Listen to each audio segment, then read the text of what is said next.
வணக்கம். நான் உங்கள் ஜெயா. இன்றைக்கி நம்ம இந்த வீடியோவில் ஆன் ஃப்ராங்க் எழுதின the diary of a young girl இந்த புக்கோடைய சம்மரியை பார்க்கலாம் வாங்க. ஆன் எழுதின டைரி அவங்களுடைய 13வது பிறந்தநாள், அதாவது 1942 ஜூன் 12 அன்றைக்கி ஆரம்பித்து அவங்க 15வது வயசில் அப்படியே நின்றுடுது. இந்த டைரியோட ஆரம்பத்தில் பார்த்திங்கன்னா ஆன் அவங்களுடைய எக்ஸ்பீரியன்ஸஸ், அந்த 13 வயசு பெண்ணுக்கான எக்ஸ்பீரியன்ஸ் தான் எழுதியிருப்பாங்க. அவங்களுக்கு மற்ற கேர்ள்ஸோடு இருந்த ஃப்ரெண்ட்ஷிப், அப்புறம் அந்த ஸ்கூல் பாய்ஸ் மேலே இருந்த அந்த ஒரு அட்ராக்ஷன், அப்புறம் அவங்க ஸ்கூலில் படிப்பில் எப்படி இருந்தாங்கன்றதை பற்றி தான் எழுதியிருப்பாங்க. அந்த காலகட்டத்தில் தான் இந்த ஆன்டிசெமெட்டிக் லாஸ் வந்ததுனால ஜூஸ் எல்லாம் தனியாக பிரித்து எடுத்துன்னு போய் தனி ஸ்கூலில் அவங்கள சேர்த்தாங்க.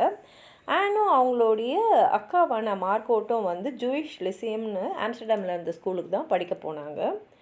அதுக்கப்புறம் பார்த்திங்கன்னா 2ஆம் உலகப் போர் வந்ததுனால ஃப்ராங்க் அதாவது அவங்க குடும்பம் நெதர்லாண்ட்ஸ்க்கு போயிட்டாங்க.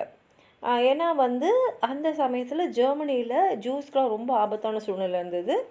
எல்லாரையும் அவங்க கொத்து கொத்தாக எடுத்துகிட்டு போய் கொண்டுட்டு இருந்ததுனால தப்பிச்சு போகணுன்றதுனால அவங்க போயிடுறாங்க.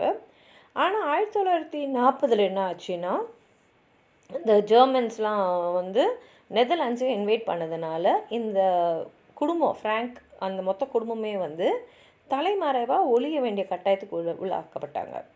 அவங்களும் இன்னொரு குடும்பமான வேண்டான்ஸும் அவங்களுடைய நண்பரான மிஸ்டர் டசலும் எல்லோரும் என்ன பண்ணாங்கன்னா, ஓட்டோ ஃப்ராங்கோடைய ஆஃபீஸ்க்கு மேலே ஒரு ரகசிய ரூமை ரெடி பண்ணி அங்கே நிறைய சாப்பாடு, அவங்களுக்கு தேவையான பொருட்கள், அதாவது அடிப்படை தேவையான பொருட்களோடு அங்கே போய் ஒளிஞ்சிக்கிட்டாங்க.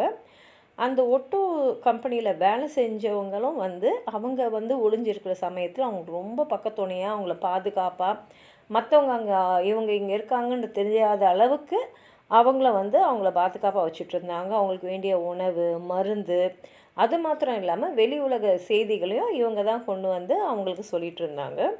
இவங்க ரகசியமாக அந்த மேலே இருக்கிற அந்த சீக்ரெட் ரூமில் தான் ஒளிஞ்சிட்டு இருந்தாங்க. அங்கே ஒளிஞ்சிக்கிட்டே இருந்துட்டு ரேடியோ மூலமாக வெளி உலகத்தில் என்ன நடக்குது, போர் எந்த அளவில் இருக்குன்றதெல்லாம் தெரிஞ்சுக்கிட்டே இருந்தாங்க. இப்போ இதெல்லாம் பார்த்திங்கன்னா ஆனோட டைரியில் அவங்க குறிப்பிட்டிருக்காங்க. ஏன்னா இந்த செய்திகள்லாம் கேட்டுட்டு இருந்த அந்த சின்ன பொண்ணு அதை எப்படி உள்வாங்கிக்கிட்டாங்க, எப்படி புரிஞ்சுக்கிட்டாங்கன்றதை அவங்க டைரி மூலமாக பார்த்துக்கலாம்.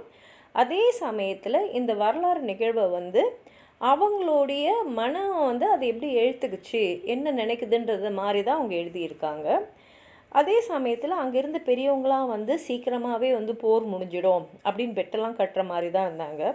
ஆனால் போக போக போக மற்றவங்க எல்லாம் இந்த அலைட் குரூப்ஸ் எல்லாம் பின்வாங்கிறதும் ஜெர்மன்ஸ் முன்னேறிக்கிட்டே வரதையும் பார்க்கும்போது அவங்க மனசு ரொம்ப ரொம்ப பாதிக்கப்பட்டிருந்தது.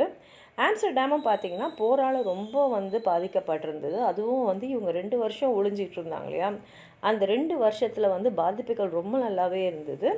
அதே சமயத்தில் அங்கே இருந்த எல்லாருமே கஷ்டப்பட வேண்டியிருந்தது. ஏன்னா உணவுக்கு ஒரு பற்றாக்குறை வந்துடுச்சு.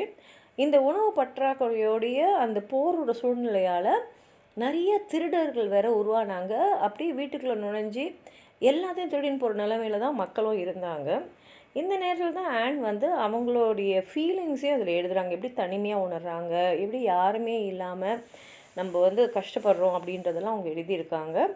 அங்கே வெறும் பெரியவங்க தான் இருந்ததுனால அவங்களுக்கு இருந்த ரிலேஷன்ஷிப், அதுவும் அவங்க அம்மா, இவங்க என்ன சொல்கிறாங்கன்னா, எங்கள் அம்மாவுக்கு அன்பு எதையும் காட்டுறதுக்கே நேரம் இல்லை, ஒருவேளை அவங்களுக்கு அதெல்லாம் இல்லையோ நினைக்கிற அளவுக்கு தான் அந்த வாழ்க்கை ஓடிக்கிட்டே இருந்தது அப்படின்றத இங்கே குறிப்பிட்றாங்க. அவங்க அப்பாவை அவங்களுக்கு ரொம்ப பிடிக்கும். ஆனால் மிஸ்டர் அண்ட் மிஸ்ஸஸ் வேண்டாமும் மிஸ்டர் டசலும் இவங்கள ரொம்ப திட்ட வேண்டியிருந்தது. இவங்க செய்யக்கூடிய காரியங்களெல்லாம் அவங்க கிரிட்டிசைஸ் பண்ணுற அளவுக்கு தான் இருந்தது. ஏன்னா இவங்க ஒரு சின்ன பொண்ணு தான், ஆனால் போர் சூழலில் எப்படி நடந்துக்கணும் அப்படின்றதையும் இவங்க தெரிஞ்சிக்க வேண்டியிருந்தது. அப்போ அவங்கள பொறுத்த வரைக்கும் அவங்க அக்கா மார்க்கோட் புத்திசாலித்தனமாக நடக்கிற மாதிரியும் மற்றவங்களோட ஒத்துழைச்சி போகிற மாதிரியும் அவங்களுக்கு தோணுச்சு. ஆனால் என்னவோ தெரியல, இவங்க அவங்களோட ரொம்ப நெருக்கமாக இருந்த மாதிரி தெரியல. ஏன்னா அவங்கள பற்றி இவங்க நிறைய எழுதலை அந்த டைரியில். போக போக அங்கே இருந்த பீட்டர் வேன் டேன்ன்ற ஒரு டீனேஜ் பாயோட அவங்களுடைய ஃப்ரெண்ட்ஷிப் க்ளோஸ் ஆச்சு. ஆனால் அவங்க அப்பாவுக்கு அந்த ஃப்ரெண்ட்ஷிப் பிடிக்காததுனால ஆன் அவரோட பழகிறத குறைச்சிக்கிட்டாங்க. அதுக்கப்புறம் போக போக பார்த்திங்கன்னா அந்த டைரியில் அவங்களுடைய எண்ண ஓட்டத்தில் ஒரு மெச்சூரிட்டி இருக்குதுன்னு நமக்கு தெரியுது. ஏன்னா ஆரம்ப கட்டத்தில் வந்து அவங்க தினசரி நடவடிக்கைகளை தான் எழுதிட்டு இருந்தாங்க, நான் அவங்க என்ன பண்ணாங்க ஏதுன்னு. ஆனால் போக போக இந்த மனிதாபிமானம், அப்புறம் அவங்களுடைய பர்சனல் நேச்சர் இதை பற்றிலாம் கூட எழுத ஆரம்பிச்சிட்டாங்க. ஏன்னா போர் சமயத்தில் அவங்களோட எண்ண ஓட்டம் எப்படி இருந்தது, வெளி உலகத்தில் எப்படி நடந்துட்டு இருந்தது எல்லாம். ஏன்னா வந்து அவங்களுக்கு ஒரு விஷயம் புரியல, ஏன் வந்து இவ்வளோ பேர் இருக்கும்போது ஜூஸ் மட்டும் தாக்கப்படுறாங்க, ஜூஸ் மட்டும் கொல்லப்படுறாங்க. ஏன்னா அவங்கள பொறுத்த வரைக்கும் அவங்க ஒரு ஜெர்மன், ஆனால் அவங்க ஜெர்மன்ஷிப் வந்து ரிவோக் ஆகிடுச்சு. அதே சமயத்தில் அவங்க ஹாலண்டை அவங்களோட வீடுன்னு கூப்பிட்டாலும் டச்சஸே வந்து அந்த ஜூஸ்க்கு எதிராக போயிட்டதுனால, அப்போ இது என் வீடு இல்லையா, இவங்கெல்லாம் என் மக்கள் இல்லையா, நான் அவங்களில் ஒன்றும் இல்லையா அப்படின்ற கேள்வி அவங்க மனசில் வர ஆரம்பிச்சிச்சு. இப்போ அவங்க ரொம்ப தனிமையாக ஃபீல் பண்ணாங்க. ஏன்னா அவங்க கூட இருந்தவங்களும் வந்து எல்லாருமே மனநிலை பாதிக்கப்பட்ட நிலையில் தான் இருந்தாங்க. ஏன்னா வந்து வெளியில் இந்த சூழ்நிலை வந்து அவங்களுக்கு சாதகமாகவே இல்லை. அதே சமயத்தில் அவங்க என்ன நினைக்கிறாங்கன்னா, என்னை வந்து நான் தனியாலாம் என்னை பாருங்கள், இந்த ஜூஸில் அந்த பர்சிக்யூட்டட் குரூப்பில் ஒருத்தியாக என்னை பார்க்காதீங்க அப்படின்னு வந்து ஒரு குரல் எழுப்புகிற மாதிரி தான் அவங்க டைரி இருந்தது. 2 வருஷம் அவங்க அந்த டைரியை வந்து தொடர்ந்து எழுதியிருக்காங்க. அதில் முழுசாகவே வந்து அவங்க எப்படி வந்து அந்த தனியாக இடத்துல வந்து மறைஞ்சு இருந்தாங்க, எதெல்லாம் அவங்களுக்கு கிடைக்கல, எதெல்லாம் ரொம்ப காம்ப்ளிகேட்டடாக இருந்தது.